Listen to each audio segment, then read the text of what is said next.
महापालिकेचा कारभार अत्यंत ढसाळ सुरू आहे.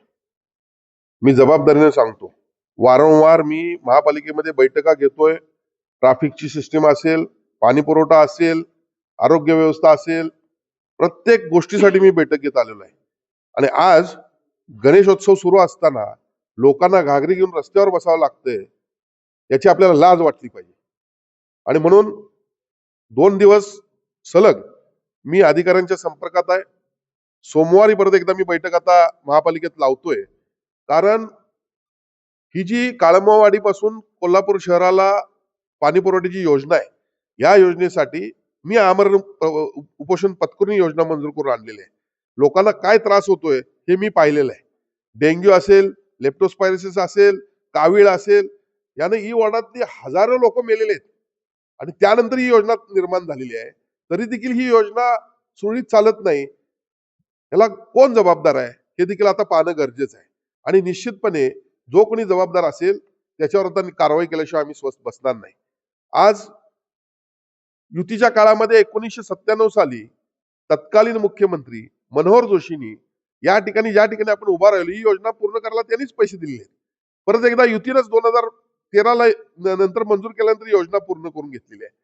खऱ्या अर्थानं एकंदरीत आज पाहणी केली तर काळंबावाडी धरणातून या ठिकाणी 3 पंपद्वारे पाणी शहराला पुरवलं जातं.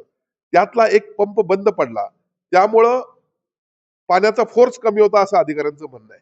पण मला असं वाटतं की या ठिकाणी जी कोणी कंपनी असेल, ज्याची जबाबदारी असेल, त्यानं आपल्या जबाबदारी पार न पाडल्यामुळं शहराला पाणी पुरवठा होत नाही आहे. आज अधिकाऱ्यांशी बोलल्यानंतर पाणी पुरवठ्याचे शहराचे प्रमुख आहेत हर्षल घाडगे, यांच्याशी बोलल्यानंतर मला असं लक्षात येतंय की आणखीन 2 पंप त्यांना पाहिजेत, ज्याची 13 कोटी कॉस्ट आहे. हे तातडीनं आम्ही सरकार त्यांना देऊ. त्याचबरोबर त्या ठिकाणी पंपिंग स्टेशन एक पाहिजे आहे.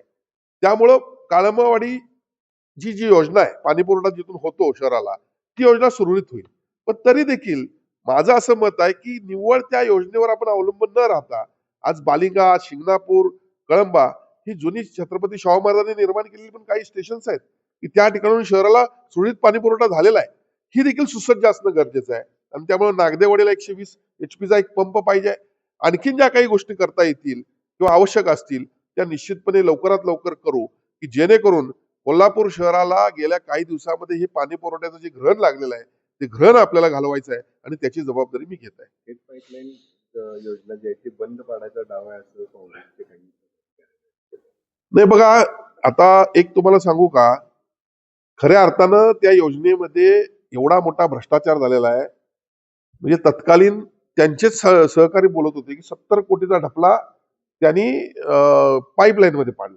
अर्थात हे काय जास्त यावर चर्चा करणं उचित नाही आहे, कारण आम्ही विकासावर चर्चा करतोय. सन्माननीय एकनाथ शिंदे साहेब, सन्माननीय देवेंद्रजी फडणवीस असतील, अजितदादा पवार असतील, हे टीकेला कामातून उत्तर द्यावं असं सांगतात. पण त्यांनी स्वतःचं चिंतन करणं गरजेचं आहे की तुमच्या काळात योजना आली, तुमच्याच लोकांनी तुमच्यावर आरोप केले. आज माझं म्हणणं एवढंच आहे, योजना आली ती व्यवस्थित चालणं देखील तेवढंच गरजेचं आहे ना. तुम्ही दर दिवाळीला आंघोळ करता, आज काळंबावाडी धरणातून थेट पाईपलाईन पाणी येईल म्हणून, आणि दरवेळेला पाणी योजना बंद पडते, याची जबाबदारी कुणाची आहे? तुम्ही त्यावेळेला ज्या कंपन्यांना हे कामं दिली, आज त्या कंपन्या निधड्या छातीने फिरतायत. कोणती युनिटी कन्सल्टंट असेल, कुणाला जे काम दिलं असेल, त्यांना एवढी पण भीती नाही राहिली का? ज्या वेळेला लोक यांना मारायला लागतील त्यावेळेलाही सुधारतील असं मला या ठिकाणी म्हणायचं. आणि म्हणून या ठिकाणी राजकारण करण्यापेक्षा या ठिकाणी लोकांना पाणी देण्याचं आपण पाहावं असं मला या ठिकाणी म्हणावं असं वाटतंय.